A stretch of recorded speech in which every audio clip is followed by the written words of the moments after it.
바움교회 설립 예배를 드리게 하신 하나님께 모든 영광과 찬송을 다시 한번 올려드립니다.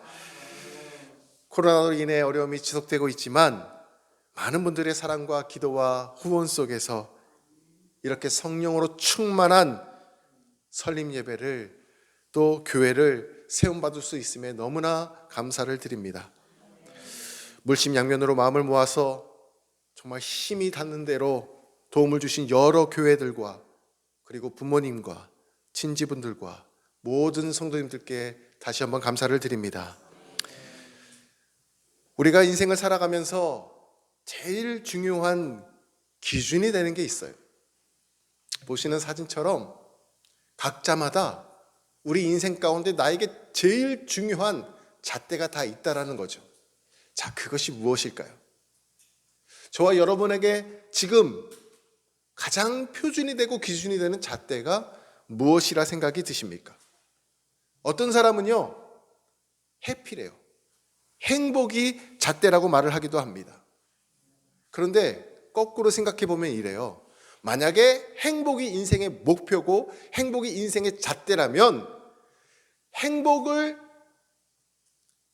내가 누리기 전에는 그러면 나는 목표를 달성하지 못한 것이고 잣대를 향하여 내가 온전히 가지 못한 것이기 때문에 불행한 사람이 된다 이거죠.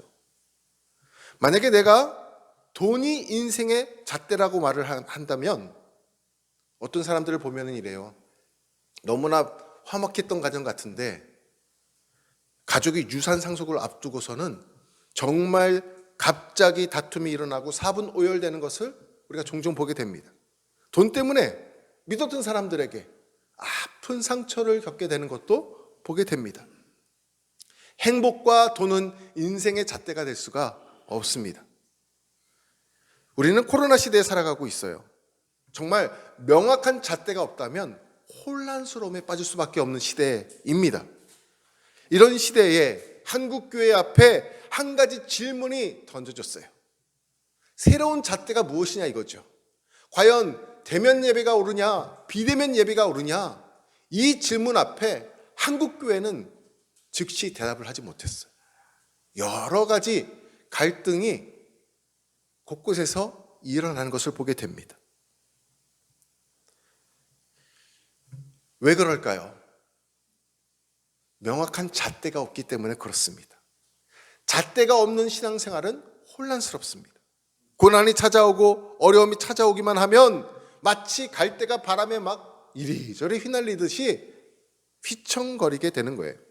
자, 이것은 오랜 신앙생활을 해왔어도 마찬가지다라는 거예요. 왜 그럴까요? 명확한 잣대가 없기 때문에 그렇습니다. 분명한 영적인 기준이 있다면 갈등이 생기고 어려움이 처할 때 잠시 망설일 수는 있어도 결국은 주님의 은혜 가운데 올바른 선택을 할 수 있는 것을 보게 됩니다. 그리고 그 선택에 있어서 자신이 확신을 갖게 되는 것을 보게 돼요.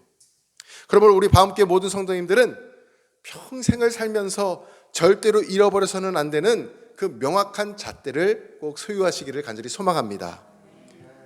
두 가지를 살펴볼 거예요. 첫 번째는 뭐냐면요, 우리가 꼭 놓쳐서는 안 되는 잣대, 그건 뭐냐면 하나님의 임재가 있는가예요. 하나님의 임재가 우리 가운데 있느냐입니다. 하나님이 지금 우리와 함께 하시느냐 이거예요. 이것이 가장 중요하다는 것입니다. 이것이 첫 번째 되는 영적인 잣대입니다. 오늘 본문 45절과 46절 말씀을 한번 보십시오. 빌립이 나다나엘을 찾아 이르되 모세가 율법에 기록하였고 여러 선지자가 기록한 그 이름을 우리가 만났으니 요셉의 아들 나사렛 예수니라. 나다나엘이 이르되 나사렛에서 무슨 선한 것이 날 수 있느냐? 빌립이 이르되 와서 보라 하니라. 빌립이 나다나엘을 찾아갔습니다. 그리고 율법과 여러 선지자가 말한 나사렛 예수를 지금 만났다라고 말을 해요. 그러자 빌립이 나다나엘이 이렇게 말을 하죠. 에이, 촌동네 나사렛에서, 아니 그 작은 동네에서 아니 무슨 선한 것이 날 수도 있냐? 말도 안 돼. 자기는 믿을 수 없다라고 지금 말을 하고 있는 거예요. 이런 나다나엘의 반응을 볼 때 저와 여러분은 어떤 생각이 드십니까? 얼마나 유명한 장소? 예를 들어서 우리나라 가운데는 강남이 유명하죠? 미국에서는 맨하튼이 유명하죠? 런던이 유명합니다. 파리가 유명합니다. 이런 곳에서만 유명하고 훌륭한 사람이 나와야 할까요? 그런 것이 중요한 것이 아닙니다. 절대 그렇지 않습니다. 그것이 뉴욕인지 파리인지 런던인지 도쿄인지 서울인지 그것이 중요한 것이 아니라 그곳에 하나님의 임재가 있느냐, 그곳에 하나님이 함께하고 계시느냐, 이것이 중요한 잣대가 된다는 거예요. 아무리 시골이고 빈민촌이고 촌동네라 하더라도 그곳에 하나님의 임재가 있고 하나님이 함께 하시면 그 순간 그 땅은 역사의 주역으로, 역사의 주인공으로 탈바꿈하게 되는 것입니다. 바움교회가 파주시 목동동 운정신도시 한 중심부에 있다라는 것이 중요한 게 아닙니다. 지금 이곳에 하나님의 임재가 있는가? 지금 우리 교회 가운데 하나님이 함께 하시는가? 이것이 더 중요한 것입니다. 나사렛은 작은 마을입니다. 알려지지도 않았어요. 그런데 그곳에 하나님의 임재가 있었고 예수님께서 그곳에서 거하셨기 때문에 하나님의 영광이 임하는 것입니다. 그 순간 그 작은 나사렛은 역사의 중심이 되는 것입니다. 중국과 일본 사이에 우리 대한민국이 껴 있어요. 작은 대한민국이 놓여져 있습니다. 땅덩어리가 너무 작죠. 4시간 반이면은 종단할 수 있어요, 대한민국. 얼마나 작은지 몰라요. 그런데 전 세계 유일한 분단 국가로도 또 남아 있습니다. 저는 우리 파주가 너무 좋아요. 너무 좋습니다. 제가 파주로 올 수 있는 계기 중에 하나는 통일한국을 바라봅니다. 저 북녘 땅을 바라볼 수 있어요. 자유로만 가도 그냥 북녘 땅을 눈으로 볼 수 있지 않습니까? 평화 통일을 위해서, 통일한국을 위해서 기도할 수 있는 곳, 최적지가 저는 파주라고 생각이 듭니다. 우리나라 가운데 아무리 작은 땅덩어리를 가지고 있었고 전 세계 유일한 분단 국가라고 할지라도 이 땅 가운데 하나님의 임재가 있고 하나님의 영광이 살아있다면 열강을 다스리는 세계적인 지도자가 배출될 줄을 믿습니다. 누구를 통해서요? 하나님의 임재를 경험하는 그 사람을 통해서, 하나님의 영광을 경험하고 있는 그 교회를 통해서 하나님께서 역사하신다는 것입니다. 예수님께서 승천하시고 나서 성령을 받기 전까지 제자들에게 예수님을 떠나지 말고 여기 머물며 기도하러 준비하라고 말씀하셨어요. 자, 그래서 제자들이 순종합니다. 50일 동안 떠나지 않았죠. 다락방에 모여가지고 강력한 성령의 임재를 체험하는 순간 역사의 중심은 로마가 아니고 예루살렘 성전이 아니고 그 마가의 다락방 작은 공간이 역사의 중심이 되는 것을 보게 됩니다. 북한의 수도 평양이죠. 이 평양에 세계 기네스북에 오른 장소가 있어요. 능라도 경기장입니다. 능라도 경기장 보셨습니까? 15만 명이 앉을 수 있는 그곳에 10만 명이 자리를 잡고 어떤 행사를 하냐면 아리랑 공연을 합니다. 들어는 보셨죠? 전대미문의 규모로 일으키는 대집단 체도와 예술 공연과 카드 섹션은요 기네스북에 올랐어요. 자, 그 사진을 한번 잠깐 보여드릴게요. 보십시오. 아리랑 글자가 저게 무슨 현수막 건 게 아니고 10만 명이 앉아가지고 한 사람 한 사람이 자기 색깔 카드 섹션을 펼친 거예요. 저렇게 찬란한 색깔에서 한 번의 색깔이 바뀝니다. 이렇게 현대화 정보화로 또 한순간에 바뀝니다. 이렇게 평화, 번영, 통일 외칩니다. 그들도. 자, 저 장면은 2018년도 9월 달에 문재인 대통령이 평양을 방문했을 때 아리랑 펼치던 공연의 모습이에요. 자, 이 장면을 보면은 입이 떡 벌어질 수밖에 없어요. 얼마나 화려하고 정말 통일감 있게 10만 명이 움직이는지, 이게 그래서 기네스북에 등재가 되었습니다. 자, 그런데요, 한번 생각해 보십시오. 아무리 화려한 공연이 있고 아무리 화려한 카드 섹션이 펼쳐진다고 할지라도 저 땅 가운데 하나님의 임재가 나타나지 않는다면, 저 땅 가운데 하나님이 함께하지 않으신다면 저 땅은 영적으로 죽은 땅이 된다라는 거예요. 하나님의 임재가 그곳에 있는가? 이것이 중요합니다. 나다나엘이 질문을 합니다. 나사렛에서 무슨 선한 것이 날 수 있느냐? 이렇게 질문해서는 안 되죠. 이 바움교회, 이 작은 개척교회에서 무슨 선한 것이 날 수 있느냐? 이렇게 생각해서도 안 됩니다. 나사렛처럼 작은 바움교회, 그곳에 하나님의 임재가 있느냐? 이렇게 물어야 하는 것입니다. 나사렛같이 작은 동네, 볼품없는 동네 같은 곳이라 할지라도, 이제 교회를 설립을 시작한 개척교회라 할지라도 대면 예배를 드리지 못해서 어쩔 수 없이 비대면 온라인 예배를 드린다 할지라도 그곳에 하나님의 임재가 나타난다면, 그곳에 하나님이 영광이 임하신다면 그곳에 회복이 있고 그곳에 치유가 있고 그곳에 하나님의 놀라운 은혜가 임하게 될 줄을 믿습니다. 이것이 우리의 잣대가 되는 것이에요. 이것이 가장 중요한 것입니다. 사랑하는 바움교회 성도 여러분, 동네가 얼마나 크냐, 얼마나 화려하냐, 얼마나 유명하냐, 이거 중요하지 않습니다. 우리 신앙의 잣대는 분명합니다. 그곳에 하나님의 임재가 임하느냐, 거기에 하나님이 함께 하시는가, 이것이 제일 중요한 것임을 꼭 기억하시기를 바랍니다. 간절히 소망하기는 부모된 우리와 우리 자녀가 가는 곳마다 하나님의 임재가 늘 함께 하시기를 축원합니다. 이것이 우리의 복이 되는 것이며 최고의 잣대가 되는 것입니다. 두 번째 있습니다. 두 번째는 하나님의 비전이 있는가입니다. 지금 이 순간 나의 비전이 아니라 하나님의 비전을 품고 있는가? 이것이 나의 잣대가 되어야 합니다. 오늘 본문 51절 말씀을 한번 보십시오. 또 이르시되 진실로 진실로 너희에게 이르노니 하늘이 열리고 하나님의 사자들이 인자 위에 오르락 내리락 하는 것을 보리라 하시니라. 보십시오. 예수님께서 공생활을 시작하시면서 초기의 제자들에게 예수님의 비전의 말씀을 들려주고 계시는 거예요.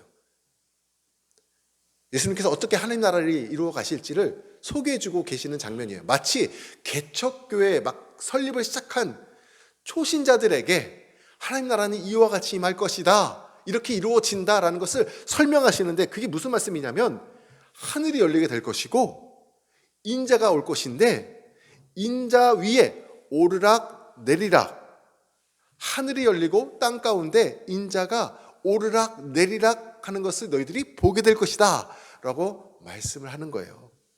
이것을 풀어 설명하면 이것입니다. 너희들이 나를 따라오면은, 인자 아닙니까? 인자. 예수님께서 하늘이 열리고 하나님의 사자가 인자 위에 오르락 내리락 하는 것을 보게 된다. 즉 하늘과 땅을 연결해 주는 브릿지 역할을 예수님께서 하시는데, 하나님 나라가 하늘과 이 땅 가운데 임하는 것을 너희들이 직접 보게 될 것이다 라고 지금 초신자 같은 제자들에게 설명해 주고 있는 거예요. 예수님을 통해서 복음이 전해지고, 그러면 죽은 영혼이 살아나고 하나님 나라가 세워지는 것을 너희들이 보게 될 것이다 말씀해 주고 있어요. 예수님만이 하늘과 땅을 잇는 유일한 중보자이신 줄 믿습니다. 예수님 안에서 하늘의 영광을 누리게 되는 것이고, 예수님 안에서 십자가의 보혈을 우리가 체험하게 되는 것이고, 예수님 안에서 천국 백성의 삶을 우리가 살아가게 되는 것입니다. 예수님 안에서 치유와 회복을 경험하게 되는 것입니다. 이런 하나님의 비전을 품은 자들은요, 황무지가 변화해서 푸른 초장이 되어가는 것을 경험하게 되고, 메마른 땅 가운데 강물이 흘러가는 것을 보게 됩니다. 자, 이처럼 제자들이 예수님께서 부르시면서 너희들이 나를 따라오려거든 하나님의 이러한 비전을 품고 나를 따라오라 말씀하고 있는 것입니다. 그저 우리가 예수님 믿고 천국 가는 것이 전부가 아니에요. 각자마다 예수님을 믿게 하셨으면 주신 비전이 있고 사명이 있고 꿈이 있는 것입니다. 하나님께서 우리를 부르실 때는 이러한 비전을 가지고 부르십니다. 우리 교회를 향한 하나님의 비전과 뜻이 있음을 믿으시기를 바랍니다. 하나님은요, 다 계획하시는 게 있으세요. 각 가정마다 각자에게 주신 비전이 있으셔요. 코로나로 인해서 지금 너무나 어려운 상황이 지속되고 있습니다. 너무나 외롭습니다. 너무나 외롭고 힘겨운 상황이 지속되고 있어요. 우리 상가 계신 우리 사장님들 가운데도 저희가 이렇게 종종 왕래하면 그냥 아무도 손님이 없고 혼자 앉아 계시는데 그 모습이 너무나 안타까워요. 그래서 어제도 또 이렇게 가슴을 품고 기도를 하게 되었어요. 지금 이게 현 상황입니다. 너무나 힘들고 너무나 외로운 것 지속되고 있습니다. 그러나 아무리 내 인생이 황무지와 같을지라도 각자에게 하나님께서 주신 비전과 꿈이 있는 것을 꼭 기억하시기를 바랍니다. 이런 하나님의 비전은 반드시 저와 여러분을 통해서, 우리의 가정을 통해서, 우리 교회를 통해서 이루어지게 될 줄 믿습니다. 이것이 중요한 잣대예요. 하나님의 비전이 지금 너희에게 있는가? 이 비전을 품고 살아가고 있는가? 이것이 중요한 것입니다. 하나님 아버지의 마음을 알게 해 주십시오. 하나님의 비전을 제가 깨닫고 그 길을 가게 하여 주십시오. 우리가 이렇게 질문을 오히려 해야 하는 것입니다. 당신의 뜻대로 살게 해 주십시오. 이것이 중요한 것입니다. 이번 설립 예배를 드리는데 어저께 그러니까 설립 예배 드리기 아침 일찍 독일에 제가 목회자 길을 들어설 수 있도록 저를 하나님의 콜링을 받을 수 있도록 권면해 주신 목사님이 그 독일에서 제가 신앙생활을 했던 한인교회 부포탈 한인교회 나기호 목사님이십니다. 자, 우리 저분이신데 은퇴하셨어요. 작년 1월 달에. 그리고 저분은 후임자이시고 제가 저 교회에서 6개월 아주 짧게 신앙생활을 했어요. 왜냐하면 한인교회 상처를 많이 받아가지고 한 3년 동안 한인교회를 다니지 않고 그냥 독일 현지인교회를 다녔습니다. 그리고 저 영혼이 상당히 메말라 갔겠죠. 독일어로 예배를 드리다 보니까 교재도 별로 없고. 저 때 시점이 언제였냐면 2013년도 11월 달이었는데 제가 이제 목회하신 아버님께 경제적 지원을 받기가 어렵죠. 그러니까 공부를 할 때 결혼을 했고 하니까 투잡을 뛰었어요. 하나는 병원에서 주말 토요일 일요일 로란트 클리닉이라고 폐 전문 병원이었는데 지하에서 식당 그 설거지하고 식당 모든 청소하고 잡일하는 그 역할을 제가 매주 토요일 주말 이렇게 했었고요. 그 다음에 주중에는 피자 배달을 했었어요. 그리고 이제 학교를 다녔죠. 이게 매일같이 이렇게 투잡을 뛰면서 공부를 하다 보니까 이 공부에 전념을 해도 이게 쉽지 않은데 복지사 박사학위를 받고 와가지고 복지사업가가 되겠다라는 이 꿈이 점점 멀어지더라고요. 학사학위를 마치고 중간 쯔비센 프리풍이라고 석사학위 시험을 보는 과정이 있었는데 그 과정이 시험을 너무 어려워가지고 제가 도저히 패스할 자신이 없는 거예요. 그런데 공교롭게 그 시점에 두 가지 이 잡을 다 잃게 되었어요. 계약이 끝나고 또 뭐 환경이 안 돼가지고 할 수가 없는 상황. 그러니까 경제적으로도 막히고 공부 학업적으로도 막힌 그 벼랑 끝에 선 상황 가운데 제가 저 한인교회를 다니기 시작했고 6개월이 됐을 무렵 부흥회처럼 합숙 사경회가 있었습니다. 3박 4일. 근데 제가 그냥 거기서 갔어요. 근데 저 나기호 목사님께서 저희를 잘 모르시는데 저희 가정을 부르시더니 제가 이러한 고민이 있고 어떻게 해야 될지를 모르겠습니다. 학업이 너무 어렵습니다. 그랬더니 즉시 저에게 이렇게 권면하시는 거예요. 영만 형제, 신학교로 가라고. 목회자가 한번 되라고. 기도해 보라고. 저 아버지가 목사님인 건 아셨거든요. 근데 제 생각에 한 30분 정도의 아버지 친구분 목사님들이 저한테 너 목회자길 가라고 어렸을 때 얘기했었던 것 같아요. 근데 초등학교 때까지는 얘기했다가 사춘기 시작되면서 그 얘기를 싹 하지 않았습니다. 목회자 가겠다는 얘기를 하지 않았어요. 그걸 뒤로 밀어놨죠. 근데 저 목사님이 제 생각에 한 30번째 저한테 권면하신 것 같아요. 목회자길 가라고. 근데 그 순간에는 그게 그냥 흘려듣는 얘기가 아니더라고요. 뭔가 제 마음속에 진지하게 고민해봐야겠다는 생각이 들었어요. 저도 말고 덜도 말고 하루 시간을 주셨어요. 내일 새벽 기도 때 그때까지 기도해보고 부부가 와가지고 같이 상담을 해보자라는 거예요. 목회자 길을 놓고 기도해 보래요.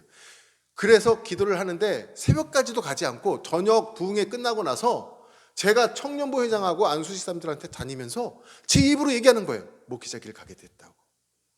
성령님께서요 강권적으로 역사하시더라고요.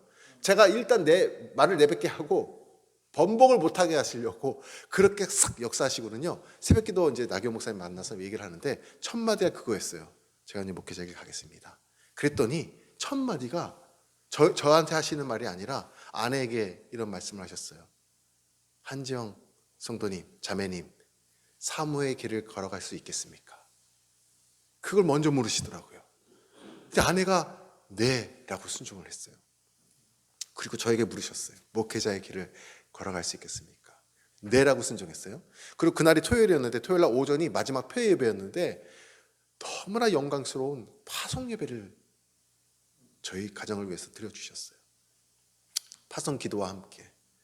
네, 그리고 이렇게 돌아오게 되었고 3주 만에 짐을 싸서 돌아오는데 이 스토리를 어저께 축사의 내용에 다 구구절절 적어주신 거예요. 그러면서 마지막 제가 기념으로 목사님 네 분과 18년 전에 찍은 사진입니다. 저 때는 제 머리가 막 노란색 머리였어요. 그때는 아직 성숙하지 못해가지고. 네, 그래서 지금 이렇게 하나님 은혜 가운데 오게 됐는데 마지막 이 나교호 목사님께서 마지막 한 문장이 저에게 큰 다시 한번 도전을 주셨는데 제가 전혀 말씀드리지 않았거든요. 저희 교회 사장과 이런 비전 이런 거를 기회가 없었는데 저희 교회 주제 성구를 어떻게 공교롭게 저희에게 보내주셨어요.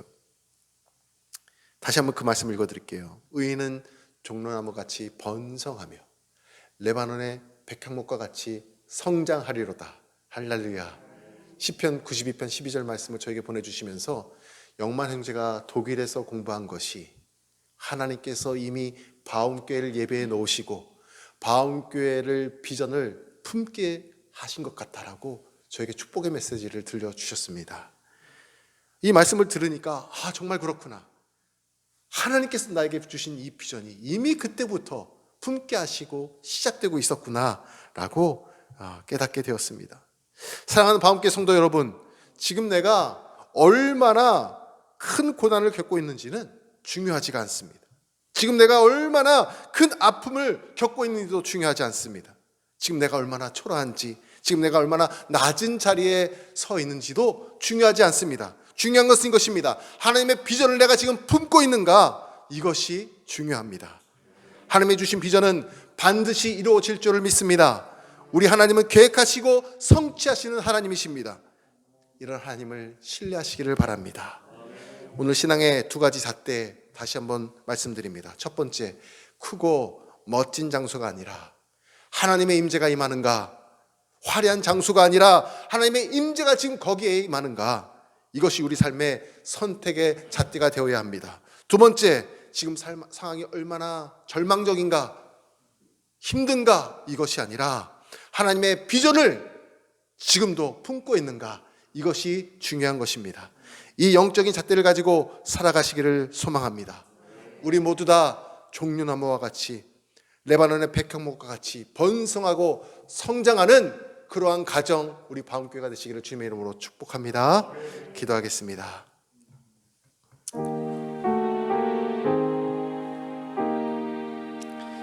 오늘 주신 말씀을 붙잡고 이렇게 기도하기를 원합니다. 하나님, 우리 인생 가운데 명확한 영적인 잣대를 소유하게 하여 주옵소서. 우리 삶 속에 하나님의 임재가 늘 함께하는 삶을 살게 하여 주옵소서. 우리 삶 속에 하나님의 비전을 품고 살아가게 하여 주옵소서. 함께 기도하겠습니다. 아버지 하나님, 오늘도 감사합니다. 거룩하고 복된 주의를 허락하셔서 하나님께서 우리 교회 가운데 주신 비전을 품고 살아가게 하시니 감사합니다. 각자마다 하나님께서 주신 꿈이 있고 비전이 있고 계획이 있습니다. 하나님, 이 비전을 마음속에 품고 그것을 성취하는 우리 모두가 되기를 원합니다. 하나님, 우리가 지금은 자꾸 연약하지만 지금 아직도 어렵고 힘든 상황 가운데 있지만 하나님의 비전을 품은 자답게 살아갈 수 있도록 도와주시고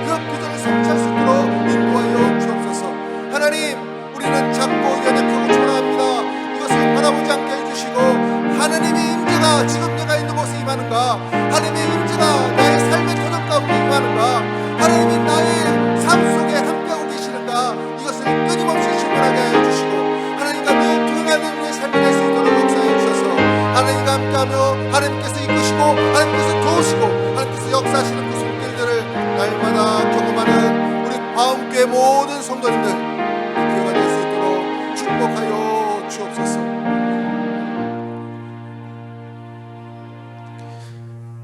하나님 아버지, 우리 인생 가운데 명확한 잣대를 소유하게 하시니 감사합니다. 우리 모두 다 하나님의 임재가 늘 함께하는 삶을 살게 하여 주옵소서. 우리 모두 다 하나님의 비전을 품고 살아서 나를 향하신, 교회를 향하신 하나님의 꿈을 성취해가는 우리 모두가 되게 하여 주옵소서. 예수님의 이름으로 기도합니다.